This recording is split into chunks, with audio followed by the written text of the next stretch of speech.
Kallid kolleegid, sellepärast olen ma häiritud artiklist, mis ilmus 8. juulil Saksa ajakirjas Der Spiegel.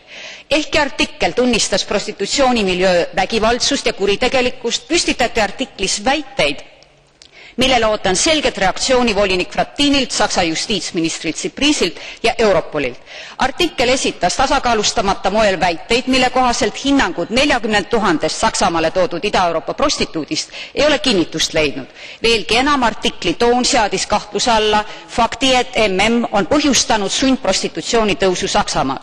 Europoli uuring, Euroopa Nõukogu andmed ning Saksa televisioonis näidatud ajutised bordellilinnakud ei luba kuidagi uskuda, et probleemi ei eksisteeri.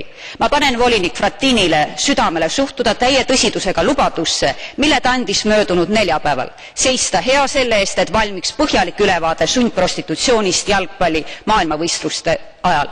Seega jään ootama konkreetseid andmeid ning vajadusel alusetute väitete ümberlükkamist. Aitäh!